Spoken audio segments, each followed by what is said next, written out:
It's time for another mock draft here on Verts with trades. With the NFL trade deadline 6 days away as we're filming this, I thought it'd be a good time to do a new mock draft, which we promised before Halloween, and to do it with several trades. 4 trades in this mock and a couple of interesting ones, so stay tuned. Should be a fun video. Who should be the number 1 pick in the NFL draft next year? It's early on. We're 6 months away, but I want to know from you guys, if you had the number 1 pick, who would you be taking with that selection? Go ahead and let us know. Speaking of number 1, and this draft order is based on the current tank standings, not necessarily Super Bowl odds, so it's current reverse order. The Saints have the number 1 pick, and I'm going to have them trade down. I'm going to have the Browns trade up. Remember, they have the Jags first-round pick as well. So Cleveland trades the 4th pick, which is their own, the 18th pick currently, which is the Jags pick that they own, and a 3rd-round pick to move up from 4 to number 1 overall. Saints still picking in the top 5, pick up 18 and a 3rd. And the Browns take Fernando Mendoza, the quarterback out of Indiana. He's blown me away this year. I think he's rising, obviously, up draft boards, and I just like what he brings to the table. He's 6'5", 220. Doesn't have a rocket launcher, but he has a pretty big arm. He can move well enough. I think his skill set would translate to what a Kevin Stefanski would like to do. Now, whether or not he's the head coach moving forward, that's certainly a question that you would have to answer. But I think just a guy who could sit in the pocket, deliver the football on time with accuracy. I think Fernando Mendoza can do that to a T. I like that he's played in different systems in college. He played at Cal. Now he's at Indiana. So he's seen a lot of different things, and he's gotten better each and every year, and he's got a lot of starts under his belt. That's one thing he has that some of these other QBs that could enter this draft don't, and we know, history tells us, the more starts you have in college, the better success rate that translates to the NFL at the quarterback position. That's a big reason why Mendoza is my QB1 right now in this 2026 class. Okay, we're going to trade again. Jets currently have the number 2 pick. How about this? Arizona picking number 9. They've lost 5 in a row. Kyler Murray's missed some time. He's been up and down this year. I said it before this season. Keep an eye on Kyler after this year if Arizona misses the playoffs. Jets trade for Kyler Murray, who he'd be the best quarterback they've had in a long time. They also move down from the number 2 to the number 9 pick, and they pick up a 4th from Arizona. And you might be saying, that's a lot for Arizona to give up. Well, number 1, what's Kyler Murray worth in a trade? Maybe like a 2nd-round pick? To move up from number 9 to number 2 overall, that adds up to at least a 1st. So Kyler Murray will call that a 2nd. You give them number 9 and a 4th. Hell, you could argue it's actually not enough, but I think it's a decent enough offer for the Jets. Still picking in the top 10. Get at least a solid NFL starting quarterback. Pick up a 4th in the process as well. And then Arizona kind of shifts their quarterback philosophy to a more traditional style player. You know, Kyler, undersized, has to run around, all that stuff. Simpson, who's not huge, but he's about 6'2", 210, and has been playing exceptional football, the quarterback for Alabama. He's gotten better and better and better. Can stand tall in the pocket, deliver the football, make big-time throws. I think a Marvin Harrison Jr. would benefit greatly from a quarterback like Simpson. They've got Michael Wilson. I actually like the Cardinals' skill talent, Trey McBride as well. 20 touchdowns, 1 pick on the season. Simpson has been fantastic, and I said it 3 months ago, I'll say it again. Unless Arizona turns this thing around, keep an eye on Kyler Murray. I think he's the one proven veteran quarterback who's still in his prime that could get traded this offseason from Arizona, so keep an eye on that. Okay, Tennessee has the 3rd pick right now. They draft Rueben, Bain Jr., obviously with Cam Ward. You know, you could potentially look to trade down, but I want BPA, and to me right now, especially when you value positional value, that's the edge rusher out of Miami. He's a really, really fun player. Arvell Reese is rising up draft boards, the Ohio State linebacker edge hybrid. He's kind of like this new Micah Parsons, Abdul Carter type, where off-ball linebacker initially, but now Ohio State has transitioned him into more of kind of a stand-up edge rusher. Probably needs to add a little bit of weight to be an edge in the NFL. He's right around 240, but you see smaller edges nowadays, like the Will McDonalds of the world. He's explosive. He is fast. He can bend. You can drop him into coverage if you need to with those linebacker skills. I think he's a top 10 pick right now. He goes to the Saints. Okay, the Dolphins at number 5. BPA again here. Caleb Downs, the safety out of Ohio State. You know, safety is so much lower on the totem pole in terms of positional value, but if this guy's like the next Ed Reed or something, I mean, he's certainly someone I would take in the top 10. Incredible ball skills, willing tackler, leader at Ohio State. The Dolphins just need good players all over the place, so just take the best one available. How about this? The Giants get Jordyn Tyson, the receiver out of Arizona State. Pretty good size, strong hands, perimeter receiver. I like that fit with Malik Neighbors, who's, more like 6 foot, obviously has good speed. Tyson gives you a little bit of a bigger catch radius. Big year last year for Arizona State. This year he's having a big year as well. The yards per catch are a little bit down, but I think that's more of they're just giving him quick passes this year. Just, hey, let's just get the ball in this guy's hands. He's our best player, so he's going to have potentially 100 catches this year. He's been awesome. He's my favorite receiver in this draft right now, and you pair him with Malik Neighbors for Jackson Dart. Hopefully Scadaboo gets back and is what he was. You got a nucleus there that you can work with offensively for that Giants offense. Okay, Francis Mauigoa, the offensive lineman out of Miami. Some scouts think he's better suited as a guard. We'll see if he ends up being a tackle or a guard in the NFL. He might be one of those kind of Will Campbell types where, is he a guard long-term? We'll see. But I don't love the Ravens' right tackle situation with Roger Rosengarten. I think he's been pretty average, so I would plug him in there. You could also kick him inside if you want. Okay, the Raiders, the Christian Wilkins loss was pretty significant. They paid him a lot of money. He was kind of that number 2 that you lined up next to Max Crosby. And now it's Max Crosby and a bunch of misfits. While Peter Woods is a dynamic defensive tackle who could take up some attention, should free up Max Crosby if they still plan on keeping him long term. I like that fit a lot. All right, this is our third 2026 mock draft we've done so far this fall. The first one we did picked up 19 new subscribers. The second one we did 56. Can we top it? Can we get 57 or more new subscribers? If we do, we'll do another mock draft before Thanksgiving. If not, we'll probably wait until December. So help us out. Hit the subscribe button. You want more mock drafts? Prove it by subscribing. Okay, Jets, Makai Lemon. He's becoming one of my favorite players in this draft. Kind of reminds me of Amon-Ra St. Brown. If you want to call that a lazy comp, that's fine. USC connection there, obviously. But dynamic as a route runner, plays bigger than his size as well. I think he might have a little more speed than St. Brown, too. Fun player.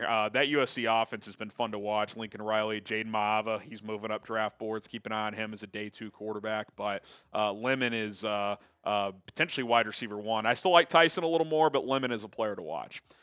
T.J. Parker, the other Clemson defensive lineman, the edge there, he's not having as good of a year as he probably did last year, but very talented guy. I still like him quite a bit.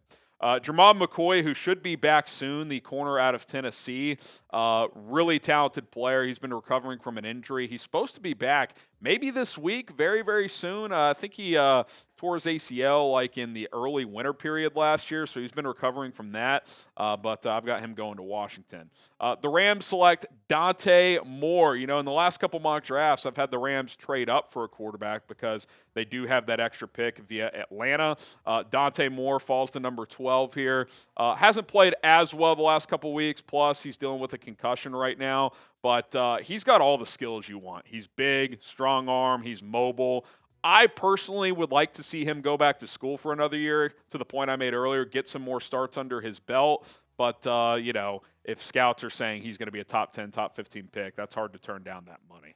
Okay, Vikings at 13 select another Oregon Duck here. Kenyon Sadiq. There's been some TJ Hawkinson trade buzz. We'll see if they move him before the deadline, but he could be a guy they move on from in the offseason. He's getting a little bit older. Sadiq is a dynamic tight end. Really explosive as a pass catcher and a willing blocker despite being a tick undersized. He's an awesome player, and you're seeing this every year, these kind of hybrid dynamic tight ends. He's the one this year to watch. Okay, the Texans select Spencer Fano, the offensive tackle out of Utah. You could argue he's the best tackle in this class. They just have to get better up front. Period, point blank, end of story. They need a right tackle. I think he's a guy you can plug and play there right away. Mansoor Delane, the corner out of LSU, goes to Dallas. Pretty clear Trayvon Diggs' future is not with the Cowboys. They're going to pivot off him this offseason. They do have Deron Bland, but they need some outside help, and Delane is one of the best in this class. The Panthers get Keldric, Faulk. I think they got to continue to bolster that defense, especially in that front four. You've got Derek Brown under contract, but no real dynamic pass rushers. Faulk can do that. He's also a good edge run defender as well. Pretty big guy. Can kick him inside occasionally as well if you want to do that, about 280. So I like that fit in that defense. All right, we are sponsored by Prize Picks, the best daily fantasy sports app in North America. The hard-hitting football action is even better with Prize Picks. The weather might be changing, but the feeling of being right never gets old. So keep the season rolling on Prize Picks by getting $50 instantly in lineups when you play your first $5. It's very easy to navigate the Prize Picks app as you can toggle by sports and then specific stats. As you start to make your lineups, you just pick more or less on stat projections for 2 to 6 player lineups, and if you hit, you win money. Prize Picks is the only app that offers stacks, meaning you can pick the same player up to 3 times in the same lineup. Want to pick more on Josh Allen's pass yards, rush yards, and touchdowns? You can do so right now only on Prize Picks. I got a little 3-player lineup for this upcoming weekend. Caleb Williams, more than 230.5 passing yards. I took less on Chase Brown's 52.5 rushing yards, and then I took more on DeAndre Swift's 50.5 rushing yards. 3-player lineup to win 6x the entry. Download the Prize Picks app today. Use our code CLNS to get $50 in lineups after you play your first $5 lineup. That is code CLNS to get $50 in lineups after you play your first $5 lineup. Prize Picks, it's good to be right. All right, trade alert again. This is our third one, so we got one more to come. Steelers move up 2 spots with the Bears. They jump up from 19 to 17, and then the Bears get a 3rd-round pick in return as well, number 83 overall. And the Steelers select LaNorris Sellers. Now, I would put him in the Dante Moore category, probably not quite as polished as Moore, but I'd like to see him come back to school for another year and get more reps under his belt, but he's got elite physical tools. 6'3", 245. He's big, strong, sheds off tacklers, can really run, big arm. I thought he's gotten better as the year's going on. It kind of started slow. This would be perfect, by the way, if Aaron Rodgers would commit to playing one more year. Bring him back for 2026. He's playing well enough that if he were down, I would bring him back for another year. Develop Sellers behind him, and then he can take over in 2027. I think that's kind of the ideal setup here. If Pittsburgh does draft a quarterback, sit him for a year, and then Rodgers can start for one more season. Who is your favorite QB prospect in this class right now? It's kind of shifted a lot, right? You know, a lot of people liked Garrett Nussmeier, Cade Klubnik coming into this year. I was never a Klubnik guy. Nussmeier's been a disappointment. I don't think he's a first-round player. I like Mendoza the best right now, but Ty Simpson's rising. I'm still a big Dante Moore guy. You guys let me know favorite QB prospect in this draft. All right, the Saints, remember they traded down to get the 4th pick, but also the 18th pick. Why not double down on Buckeyes? If I was a GM and I was like, I don't know who to draft here, who's the best Ohio State receiver available? Well, they typically work out. Carnell, Tate, really talented boundary receiver, especially if Chris Olave, for whatever reason, isn't in their long-term plans. Natural replacement there. Even if he is, though, you could play those 2 guys on the outside and then have a slot in the middle there of that offense. I think he's a plug-and-play boundary receiver in the NFL. Okay, so the Bears, after moving down, David Bailey, the edge out of Texas Tech. Now, he's not really a Dennis Allen prototype. He's 6'2", 6'3", 245, 250. So I'm not sure the Bears would actually do this, but he is an electric, bendy, fast pass rusher. His pass rush win rate this year is over 22%. He's got 10 sacks already. He has been fantastic, and he would offer a different look than the other edge rushers the Bears have, like the Dio Odengbos of the world, who are just these big kind of pocket collapsers. This guy can turn the corner in a hurry. So I'd be interested. Whether or not the Bears would be, that remains to be seen. Okay, I'll be honest, this is going to be a struggle, but I'm going to try my best here. The 49ers select guard out of Penn State, Olavavega Ione. I think I'm in the ballpark there. I was practicing that before the show. We'll just go Ione the rest of this video here. He's risen up draft boards. He could be a first-round guy at guard, has a lot of power, moves pretty well too, so keep an eye on him. And the 49ers, at some point, they got to invest more in the offensive line, so I have them doing that here. Okay, Chargers. I've got them taking Caleb Banks, the defensive tackle out of Florida. Has not been an ideal season for him. Missed the first few games, came back, suffered a foot injury, out again. So he's a guy to watch for the rest of the season and into the draft process. If that injury lingers, that could hurt his stock certainly. But he's a top 10 talent if he's healthy. And, get a big boy like him in the middle. Jim Harbaugh likes those type of players. Physicality, he provides that. The NFL would hate this if Jeremiah Love fell to the Kansas City Chiefs. Now, remember, this is the current draft order. The Chiefs are hot. They're probably not going to be picking at 22. But you add him to that offense, good luck. He's just so dynamic, man. He can catch. He can run. He can play in pass pro. Chiefs fans might be scarred from Clyde Edwards-Helaire. Jeremiah Love is so much more gifted physically. It's not even close. He's bigger. He's faster. He's stronger. He's just as good as a hands catcher. You put him, if you put him into that offense right now, like if that world existed, I don't know how you'd bet against them. The one thing that offense is kind of missing is a dynamic running back, and he would certainly provide that. Okay, Avion Terrell, the younger brother of A.J. Terrell, the corner out of Clemson, he goes to the Rams here at 23. They obviously just traded for Roger McCreary, but he's a nickel only even if they keep him long-term. Terrell can play on the perimeter, and I still think the biggest weakness on that Rams team is secondary, so keep an eye on that corner position this offseason. The Lions go Caden Proctor. Taylor Decker's getting older. Injuries are starting to add up a little bit. Maybe at first he's a swing tackle, and then he takes over. I also think he could play guard in the NFL if he's too slow of foot because he is a huge guy. He's like 6'8", 360. So I don't know if he works in all schemes, but they run a lot of power and gap stuff in Detroit, so I think he could work in that system, and especially if he didn't have to be a full-time starter right away, I think that could really work. Okay, Denzel Boston, another fun receiver in this draft, 6'4", 200. Bills, I think it's becoming clear.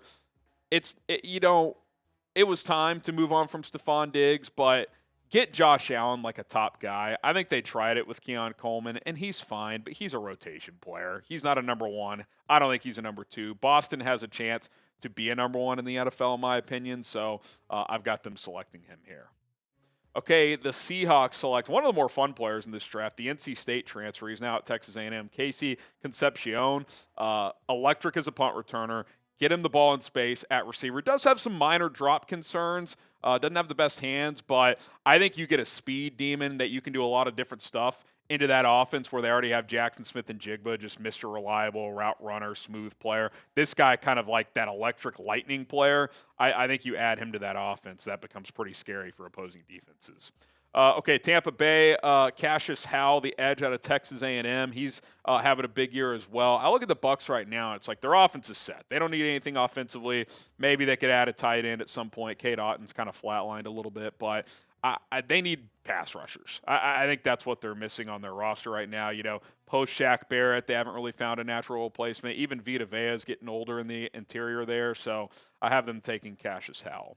Sonny Styles, the linebacker out of Ohio State, he's like a heat missile. You get him coming downhill. He's fun. Hit and miss in coverage, so that's something to take note of here. But Denver needs off-ball linebacker help. You can blitz him a good amount as well. I think Vance Joseph would have a lot of fun with him. Okay, final four picks here. Patriots select Chris Brazzell, the second receiver out of Tennessee. Big body guy.